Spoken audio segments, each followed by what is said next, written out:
Okay. Right. I was not told. I would have invited if I was told.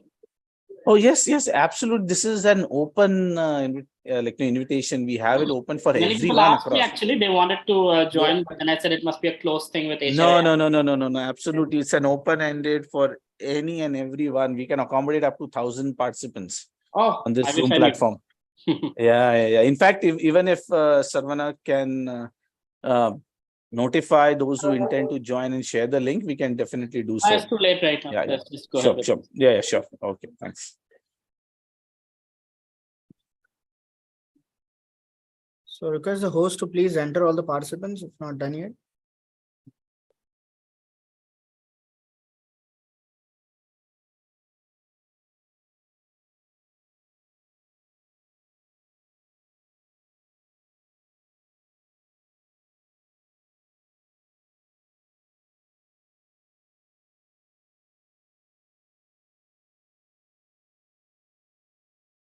All right, so it's 3 p.m. and we are all set to begin with our today's webinar. A very warm welcome to all our participants present here today. Transitioning from being an employee to becoming an entrepreneur can be a significant career move that requires careful planning and preparations and a willingness to take risks. By focusing on developing the right mindset, identifying your strengths and passion, creating a business plan, building a network, managing finances, developing marketing and sales skills, and continuously learning and improving, you can increase your chances of success as an entrepreneur. HRAI welcomes you all to the 2023 Dialogue Masterclass series on the topic Employee to Entrepreneur. To know more about HRAI and its events, I would request all our participants to visit the link and details posted in the chat window. I request all the participants to kindly follow the webinar guidelines mentioned in the chat window. It would be great to have all the participants' feedback. We will be running a poll before the Q&A session. Request all the participants to kindly give your feedback on the session. I now take the privilege to introduce our esteemed panel for today. Avalor Roy, Managing Director of Kolkata Ventures. Avalor Roy is a serial tech entrepreneur, investor, and TV host who started his first startup at the age of 19 around his patent pending technology while still studying as a computer engineer at the Illinois Institute of Technology. He built it to a multi-million dollar valuation by the age of 22. He has built 8 businesses in the US and India with multi-million dollars worth of products and services ranging from consumer electronics, artificial intelligence systems, healthcare process automation, food science, wireless communications, wearable technology, and graphical password applications. Avalor's management style is derived from the principles of Bhagavad Gita. He is an influential youth icon with a monthly reach of 4 lakh youths over social media. You can follow him on LinkedIn. The link for the same has been shared in the chat window. Without wasting much time, I hand over the platform to Avalor. Over to you, sir. Thank you very much, Faisal and Peterson. Very happy to be back at HRIA. I have been coming to your sessions for almost 3-4 years now. So thank you for joining this afternoon. I'll share my screen and somebody can please confirm if you can see my screen when you do. Yes, we can see your screen. Okay, great. So there's a story behind this little sticker that you see. I started my journey as an entrepreneur in 2007, 2008. During that time, 2008, President Obama came into power, and economy had tanked. And at that time, one of the things he started was called Startup America Initiative, where he had people like myself who are job creators, who are building their businesses, to go to colleges and high schools and encourage students to take up entrepreneurship as a career path. And, many of us, we were told to go to high schools, and I went to one such high school talking about entrepreneurship. And they gifted me this plaque, which says, "Can't spell entrepreneur? Be one and hire someone who can." I couldn't find a more simple definition of entrepreneurship. That's what it's all about. It's not about being the doer or being a genius or being the best at anything. It is about having a vision and getting others to do the work for you. Right? And if we see, President Obama was very successful in doing that. In the 8 years of his reign, he came in at a broken economy in 2008 and 2016 when he left. The economy was booming. All these startups had become not only highly revenue generating, but they are also employing thousands and thousands of people. And those people are paying taxes and the economy is boosted. So same thing we see today with our Prime Minister has done with Startup India. And I know in Kerala and Maharashtra and Gujarat and many states, this is a very, very successful program in terms of the state governments have come in to pitch in along with Startup India. There's also the states that are coming in. So Kerala Startup Mission, Startup Odisha, Startup Gujarat. There's a lot of resources available for us to go ahead. So I'll tell a little bit about myself. My journey, like I said, started in 2007. This is the CEO National Conference in Chicago. And I was the youngest CEO there. This is back when Steve Jobs was still alive, Bill Gates was, there, and all these amazing people are there. And here I am, tiny me, starting my journey as an entrepreneur. Got my friends together. We won business plan competitions in US and Canada. And with that winning money, we got our initial funding to get started. And today in India, there are many competitions that free money is given, from the government as well as private sectors, with which you can start your startup. There's lots of business plan competitions. So my journey started with these guys, and they are still with me in different capacities. We've built these companies together in US, Canada, Hong Kong, and then finally in India, and especially with Kolkata Ventures, with Kolkata, where I belong. I love sharing knowledge. So I've done TED Talks. I have been honored by the California State Senate for creating employment, creating job creators. And Kolkata Ventures is the first business I started in India after coming back in 2016 to make people's dreams come true. Right? People dream about being their own boss. They dream about being financially independent, dream about making a difference. And that's what we do. We fuel your dream. And so far, 550 plus success stories, startups that have gone from zero to revenue and beyond. Many of them are funded. We are in 9 countries, 55,000 jobs created and counting. And we've gotten 2 exits from our investments. The unique thing about what we do is entrepreneurs helping entrepreneurs. It's not motivational speakers or authors or PhDs. It is people who have done the hard work, who have led through going from $0 to $1 million. And those are the entrepreneurs who tell you how to crack the system, what not to do, what they misstep, their mistakes they share with you. So you know what mistakes to avoid and what the right things to do. I work with the central government. There's a Rashtrapati Bhavan Startup India initiative. I have been sent by the Prime Minister's office to the Prime Minister of Nepal to create the ecosystem in Nepal. Here you can see Kaushik from Sugar Cosmetics, Ritesh from Oyo, and other CEOs sent from our country. And we have been able to create more than 20 multi-million-dollar startups in Kathmandu ecosystem, boosting the Nepal economy. I also teach at IITs, IIMs, and 2 US universities, and I help the government with policy making. And whatever I'm going to share with you today has worked for me and worked for hundreds and hundreds of startups that have been mentored by me. So pay attention if you're interested in being your own boss. Every slide here is going to be helpful for you. You're welcome to take screenshots. You are welcome to ask questions, type in the chat box or in the Q&A box, and I'll be more than happy to pause, answer them at the end. All right. So we begin with today's topic, employee to entrepreneur, right? I want to quickly kind of see in the chat section, if you can say yes, no, maybe. How many of you actually have the intention to become an entrepreneur? Say yes, maybe thinking about it, and no, just here for the knowledge.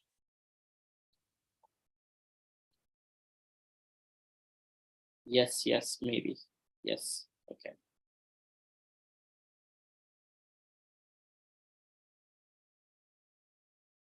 Okay, good. I'm talking to the right audience. Very good. All right.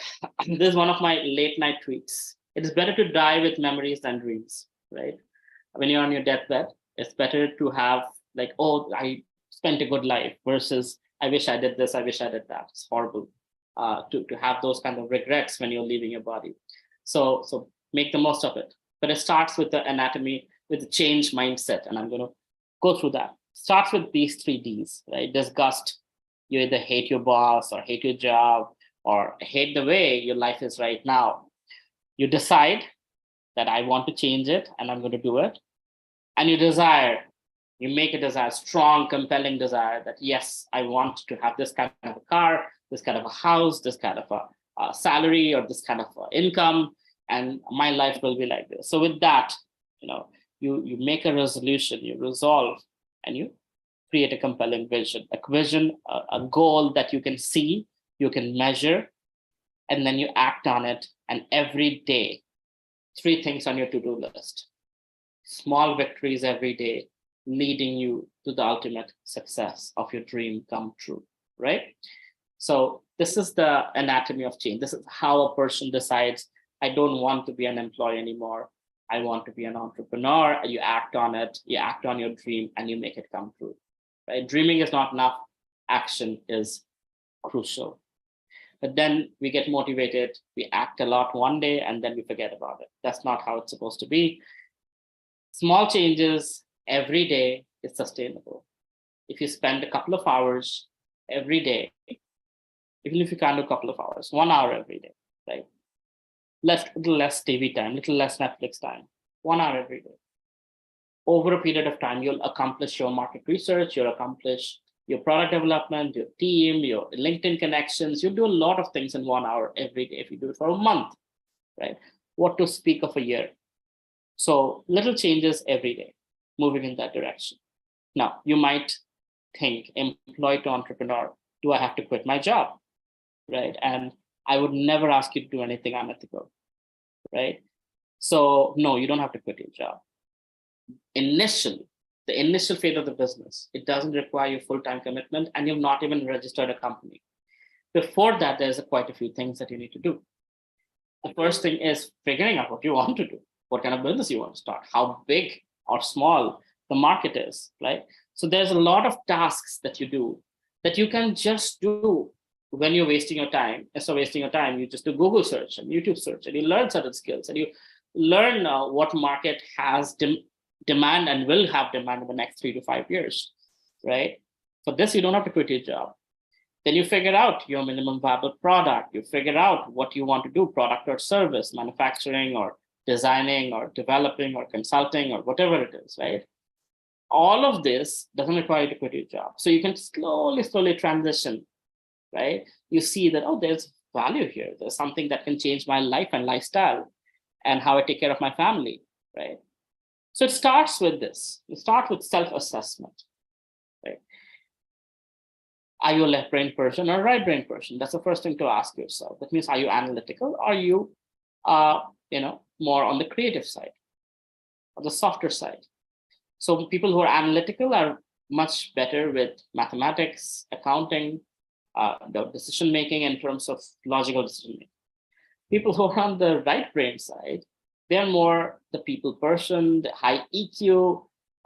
They're on the side of marketing, advertising, HR, right? Or most HR people are right brain people, unless you're in the wrong profession, which happens all the time, right? So now, once you know who you are, then you have to find a co-founder, somebody who is what you're not, whose strengths are your weaknesses, right? And together, you become a team to do something incredible, right? So write down, what are your skills? What are your passions? Here's what's going to happen. The things that you're passionate about, let's say sports, let's say movies, let's say food, let's say technology, whatever it is, right? You can actually target that market and see what problems they're facing. Because you're passionate, you will have a knack for it automatically, and you will be able to, do market research, understand, empathize the pain points, and come up with a solution. And that's where your skills come in, right? So how do you solve that pain point? That's where your skills come in, but you'll realize you don't have all the skills.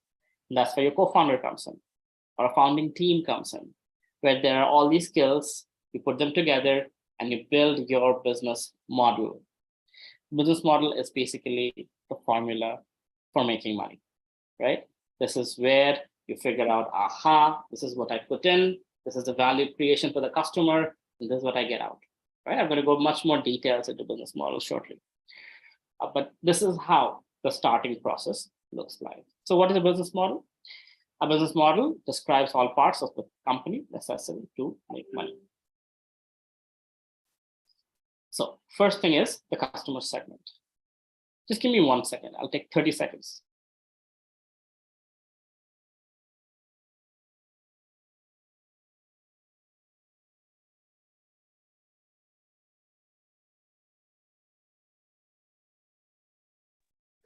Sorry about that.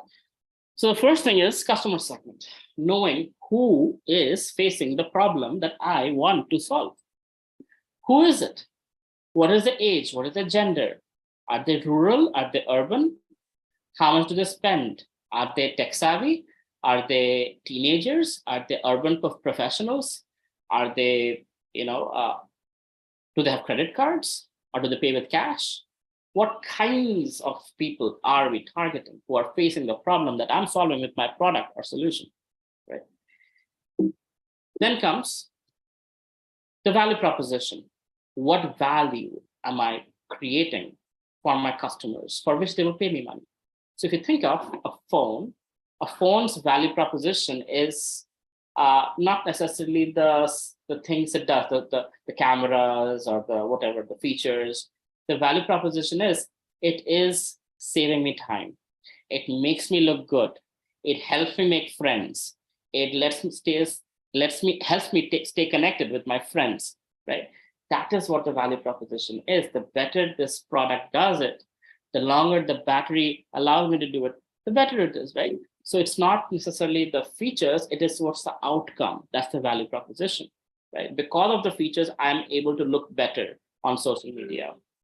Because of features, I'm able to use my phone as an office, while I'm with family on vacation.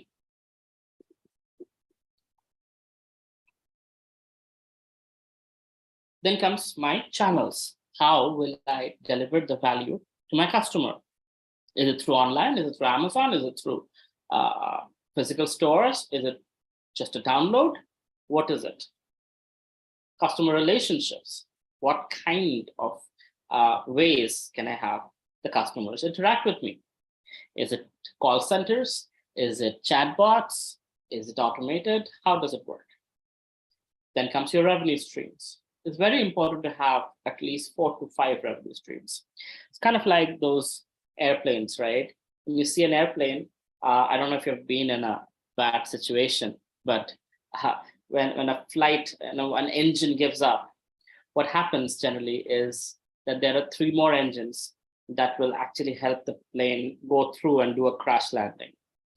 Most likely nobody will die.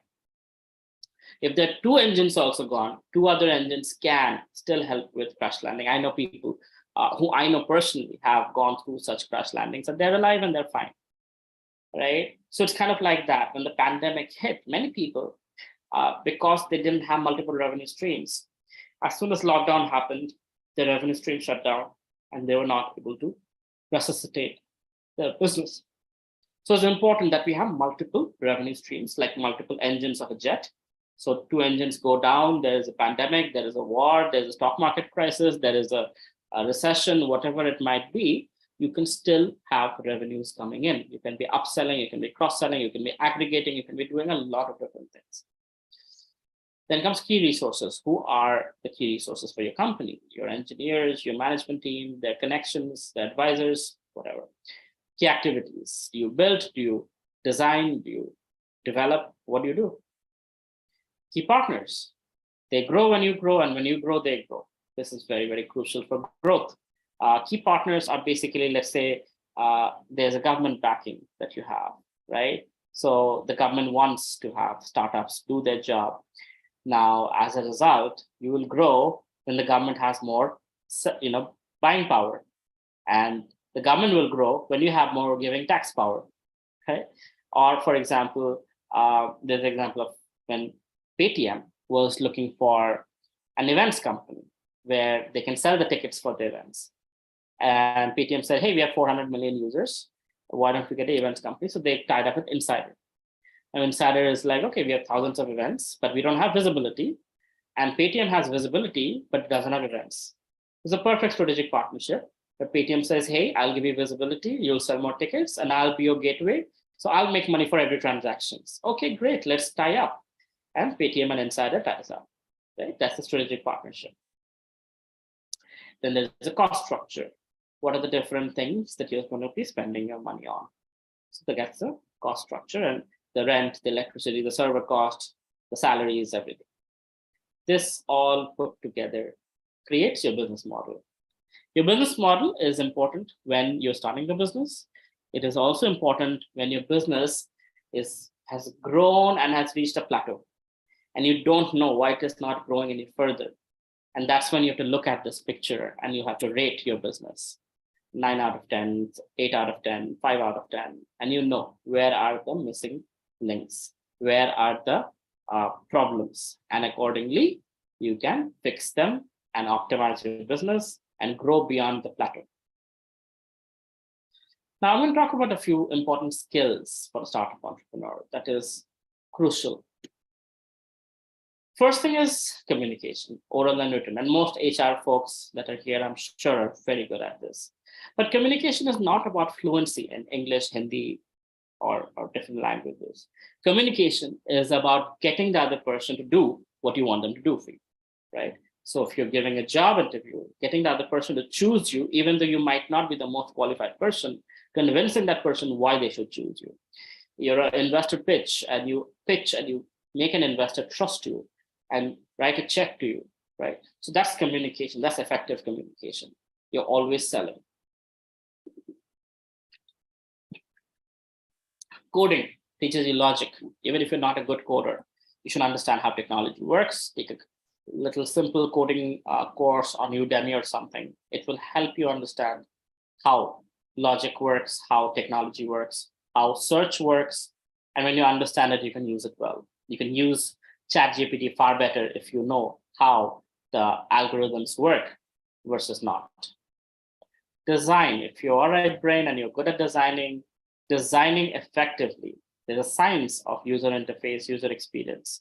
There's a science that makes us buy things. There's a science of what thumbnails of YouTube videos we click on and why. There's a science behind all this. If you can master this, you can be very valuable, right? At least if you don't know it, you're not able to hire the right designers. So to hire the right designers, you should at least know the principles of it. Then comes project management, breaking down large projects into small tasks, assign deadlines. Again, as HR people, you might be good at it, might not be, I don't know, but this project management skill is super crucial to running a startup. Digital marketing, again, you don't have to be an expert at it, but you should know how it works so you can hire the right person. And when they cheat you, which they will, you can catch them. Right? I have fired 6 digital marketing companies before creating my own team in-house, because one day I found out somebody is actually using my credit card to pay for somebody else's project. Somebody is doing something else, they're getting cheap views and traffic from countries that don't matter to me. So these kind of things happen. So you should know how digital marketing works. Money management. You'll always have less money, whether you're in a 10 lakh business or a 1 crore business or a 10 crores business or a 100 crore business. You'll never have enough money. So knowing how to stretch money, credit lines, prioritization, how to stretch money, it's a science by itself. Very important skill to have. Interpersonal interactions, how to talk to people, how to be likable, how to get people to join you, right? Languages, we can speak more than 1 or 2 languages, fantastic.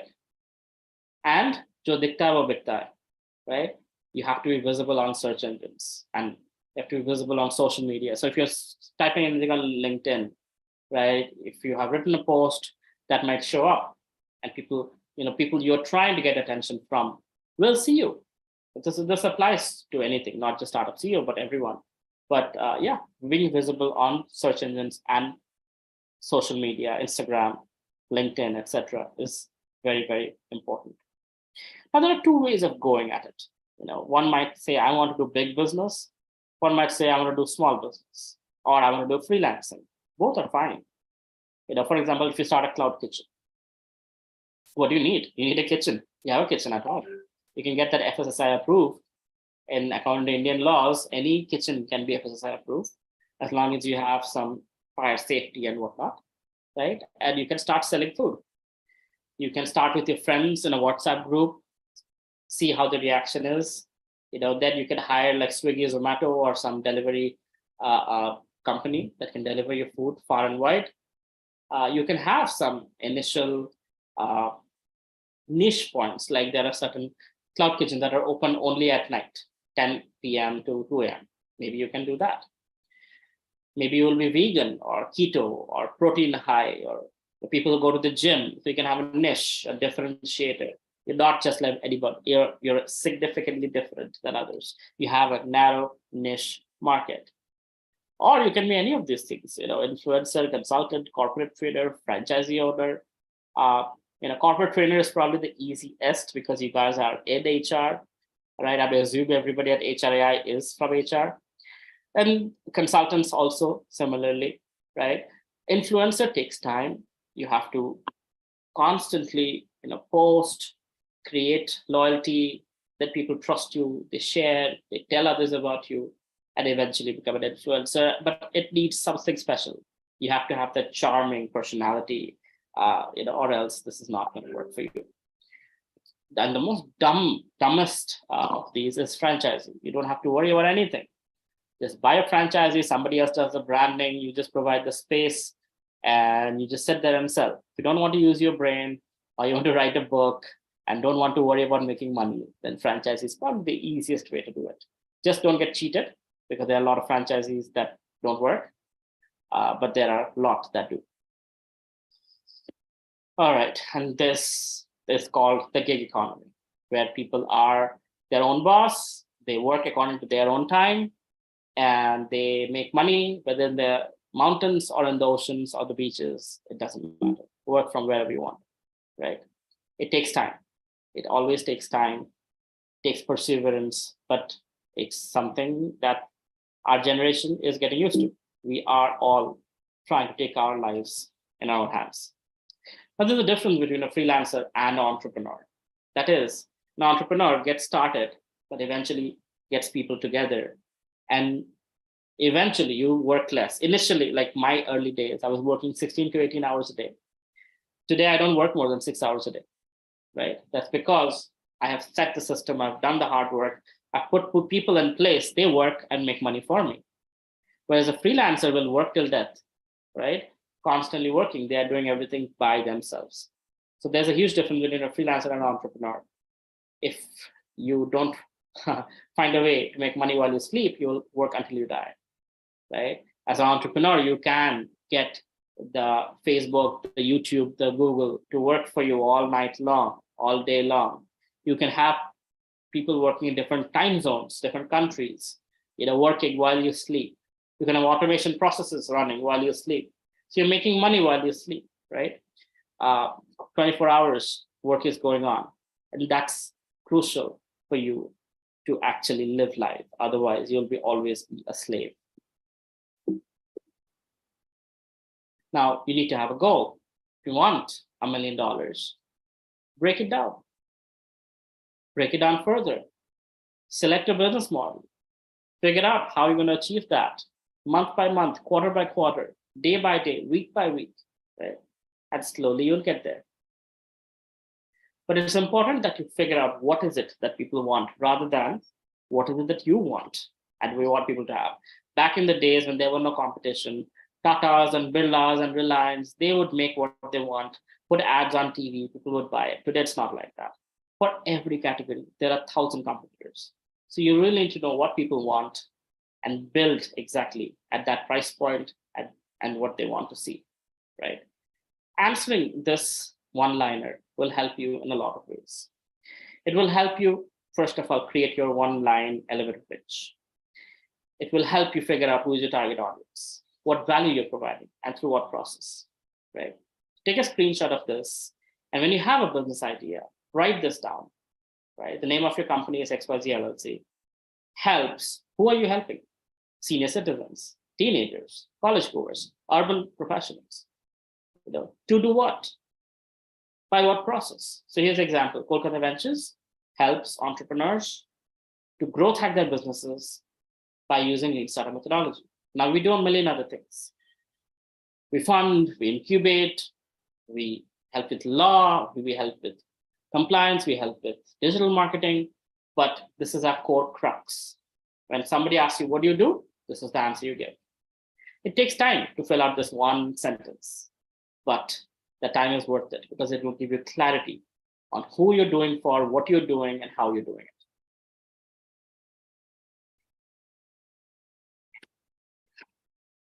Okay. Now, there are two kinds of businesses. One is a product-based business. One is service-based business.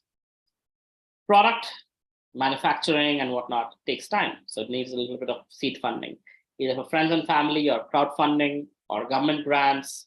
You build, you test, you learn, you prototype, and you keep going, create a better product, you get some funding, and then you launch your product. And once you launch your product, now you have to focus on marketing, distribution, and sales, getting it to the retail, getting it online, making sure your product sells, whether it's B2B or B2C. You need to find your customers and constantly keep selling. Service business is much easier, where you just get started. Your B2B customers, business-to-business customers are on LinkedIn, B2C customers are on Facebook. Test one variable at a time. As you grow, you're like, oh, this is going great. Let me change a few things, but change one thing at a time. Don't change too many things. Focus on management and accounting, right? Get your compliances right. Hire more people. Your service industry will grow. Sales push, right? Eventually, you'll realize social media is not enough. You need actual people to sell and close deals for you. And you'll fail. You'll fail massively. Let me guarantee that for you. You'll fail massively. Right? But you'll get up and you'll keep going. You'll fail less, you'll succeed more, and eventually you'll be a legend. That's how life works. That's how success works. Don't be worried about failure. Right? Many people are not successful because they fail enough number of times. They let fear hold them back. Happened to me. It's a small story from my life. As I was building my tech business, economy tanked, as I told you. 2009, I graduated from college. And here I was, all the investors who had promised to invest backed off. And we were selling cheese biscuits on the streets of Chicago to survive. On Saturdays and Sundays, we would be baking cheese biscuits and selling cheese biscuits. And Monday to Friday, we'd be running a tech business. So Huffington Post wrote an article on us saying, despite economy, college grads set to launch the innovative product. When every other startup entrepreneur was running and getting a job, here we were going crazy, building a business to fund our tech business, right? Building a food business to fund our tech business. So that's what entrepreneurs do. In fact, when we got funded, our investors, we had hit this selling cheese biscuits part from them.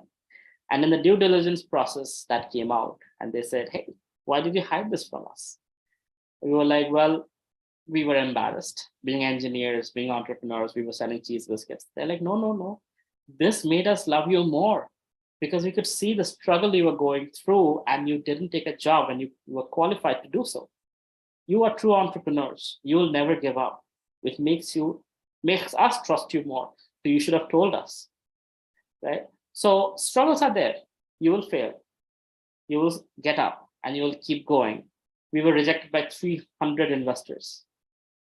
Till, a last investment pitch that funded us was a 10-minute pitch. Literally in 10 minutes, they said, okay, we will invest.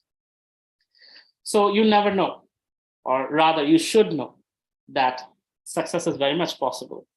as long as you have the perseverance and the guidance. Perseverance to keep going through rejections and failures, guidance so you make sure you go in the right direction. If you go in the wrong direction confidently, you will never see success. So guidance is crucial, right? And that's why I do what I do. I guide people in startups and entrepreneurship because I had tremendous mentors and guides who helped me go from 0 to million in just a matter of 3 years, right? And I'm doing that for so many thousands and thousands of entrepreneurs today. So you build, you measure, you learn, you fail fast, and you succeed faster.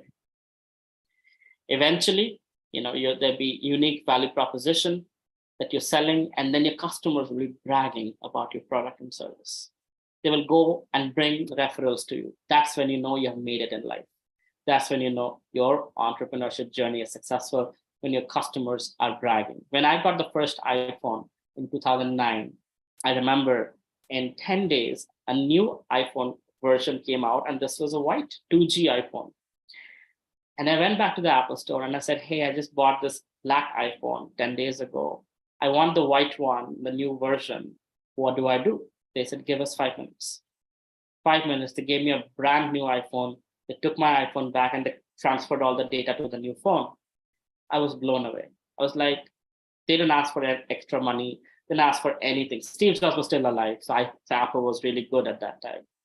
And, I came back and I told my friends, and I made sure as many as possible of my friends should buy the iPhone at that time because of the great customer experience I had. So when your customers brag about your product or service, you know you have made it in life, right? So do it now, no excuses. Start tonight.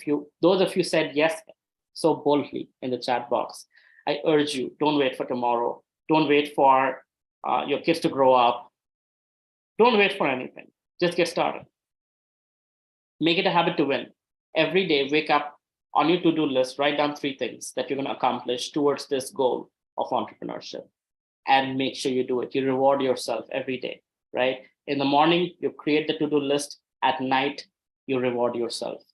However, so it's a gulab jamun, or it's a movie, or whatever it might be, right? So the brain will work through the lethargy, and it will find its way to finish those things on the to-do list, because you're going to reward it if you finish the 3 things on the to-do list. So that's very, very important. Make it a habit to win every day. And power your dream with deadlines. Make sure you know when you want that $1 million, when you want that car, when you want that house, when you want that lifestyle. Give it a date. Generally, the best date is your birth date, right? Whether it's a 30th birthday, whether it's a 45th birthday, whether it's a 50th birthday, whatever it is, empower your dream with deadlines. Get a mentor, right? I have been successful because of the mentors I have in my life. I owe it to them. 5-minute phone call saves me 6 months of headache, right? Anytime I'm in doubt, I feel like I'm getting cheated, I just have to talk to somebody who has been there, done that, and I don't have to make the mistakes they did. And I can find the right process that they have probably toiled very hard to figure out. It makes your journey of success much shorter. So I'm here for you, right? Connect with me on any of these social media, LinkedIn, Instagram. On YouTube, I have 300+ videos on startup, on spirituality. You can watch them. You can also book a one-on-one session with me by WhatsApping this number. I'll be more than happy to help you in your journey from employee to entrepreneur. So I'll pause here and I'll see if there are questions from your side. We have 15 minutes. So I'll hand it over to Peterson. If you can just moderate if we have any questions. Yeah, hi, Avilo. So it was a great session. Thank you so much. Before we take up further questions, we'll be running a poll. Would request all our participants to kindly share your feedback on our today's session.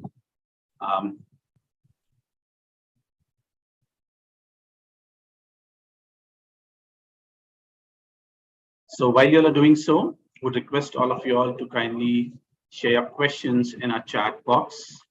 And those who would like to get the certificates on HRAI, would request you all to send us your detail in an email mentioned on your screen. Would request you all to kindly share the details. That is your name that you all want to have it on the certificates.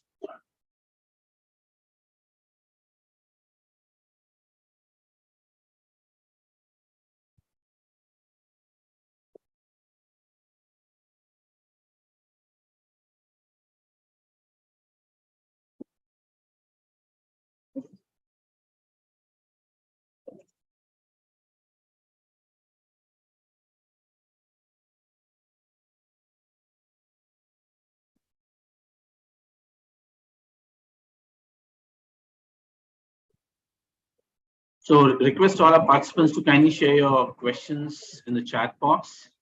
Our speaker would be happy to address them all.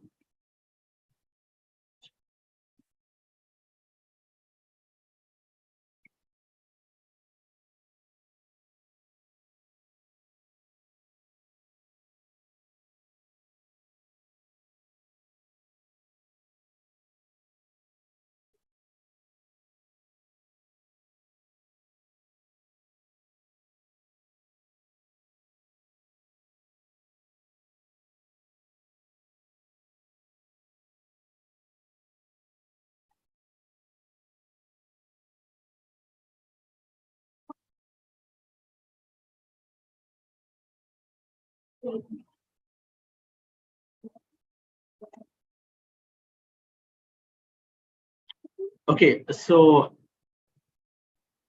Avilu, we have received a couple of questions. So would you like to take them? Sure. Yeah. So the question that we have received first, that's from Yasser. What are some key marketing and sales strategies that can help an entrepreneur grow their business? Sure. It differs from industry to industry, but since the question is generic, I'm going to give a generic answer. So for B2B, it is important that you find the highest relevant decision maker to negotiate with, right? To sell to. For example, in a company that is below 25 crores, it's probably the highest relevant decision maker is the owner himself or herself. If the company is 500 crores, then the highest relevant decision maker might be a CFO, right? Or a CXO. So for B2B, LinkedIn is your best friend, and really connecting with these people on chambers of commerce, on various platforms where there is a commonality. For example, alumni groups, right? If you are from a certain university, you go to alumni meets, you meet these people, there is some commonality that allows you to sell to them. On the B2C side, if it is the younger crowd, it's Instagram. If it is any crowd, it's YouTube. If it is the business crowd, the more serious crowd, it's LinkedIn, right? So like that, social media is your thing, but within social media, there are demographics that make purchase decisions on certain platforms, and you need to know what those platforms are for the kind of business or product or service that you're selling. Again, generic question, generic answer. Thank you so much. I am sure Yasser would have got his answer that he intended to have. Moving to our next question, that's from Pooja. How can an entrepreneur manage their finances effectively, especially in the early stages of their business? A very vital question, I believe. Sure. Yeah. So understand, Pooja, that money has many names. Money comes in the form of cash, in the form of credit, in the form of relationships, favors, and there is a lot of money that is available in terms of services. For example, Amazon Web Services will give a new startup anywhere between, 5,000 to 35 lakhs worth of free hosting credit. HubSpot, Microsoft will give you, again, several lakhs worth of free usage for the first 3 years for your startup to use their products, including Microsoft Office and other things. So like that, there are hundreds of companies, IBM, Microsoft, Amazon, Google, giving you free access to things they charge generally When you are registered as a startup, they will give you all of that.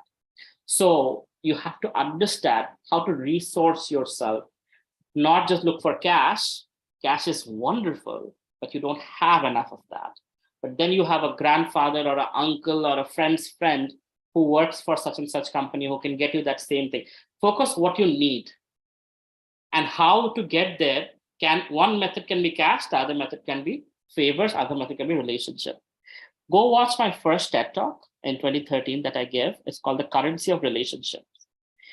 There I talked about how I use relationships, and I had no money to pay salaries, but I got people to leave 6-figure, 7-figure jobs, join my startup, and build the dream that we built together, right? That's purely based on selling them on the dream, showing them what's possible, and helping them understand of their midlife crisis. They're making money, but they're making an impact, and they can do so with the startup, right? And with their hours that they spend, that's worth money. But I didn't have to pay them initially. Eventually, with equity, they got lots and lots of money, but initially, that's what you do. So there is equity that's worth nothing, and there's cash that's very expensive. Eventually, equity becomes a lot more, cash is cheap, right? So you have to understand what the future looks like, and accordingly play with both of these to get the right combination to the people to work with you. I hope that is making sense. Absolutely. Thank you so much for a wonderful response. Moving to our next question, that's from Tushar. What are the key indications that tell me I am on the right growth track, especially in early stage of startup?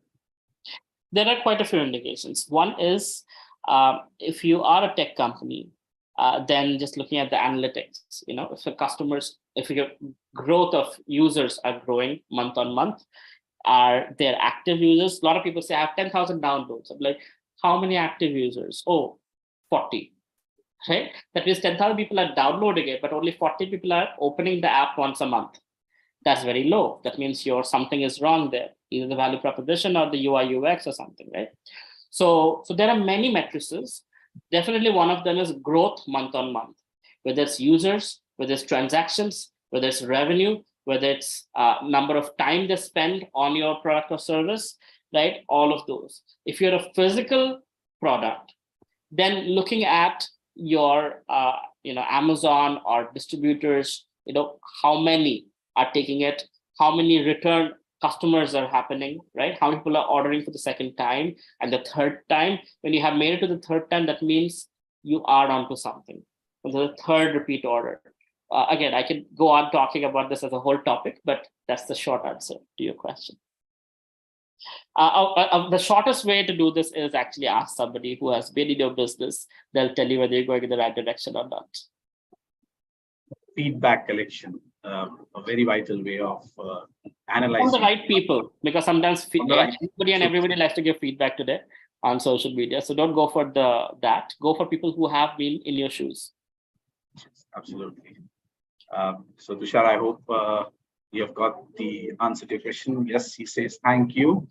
And with that, I do not see any further more questions, but definitely it has been an excellent session like we had with you, Avilo. A big thank you for this insightful and intriguing session. Key takeaways that I foresee in based on the session that we had is to start now, never push things to tomorrow. Channelize and strategize your approach towards the entrepreneur journey that you intend to have. Have a mentor to re-strategize, regroup things when you are stuck. So that's something which definitely will help you walk on this path in a safer and a much better way. And yes, definitely you need to take a risk, but in a calculated manner. So before we conclude with our today's session, we would also want to thank our partners, our event partners, that is Acacia, NASSCOM, COE, LinkedIn Local, Talgrow, TLE, and WICCI for supporting these HRAI events. To know more about them, request you to kindly visit the link shared in the chat window. Thank you once again, dear speaker and our participants, for joining us today. Do join us for our next masterclass, that is by Mr. Ramakrishna Rao on the 25th of April 2023 at 3 p.m. That's it from us today.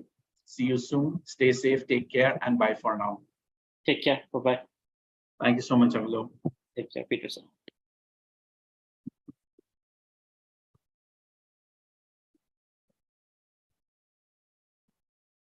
Thank you, Shyam. We can hereby conclude with the session.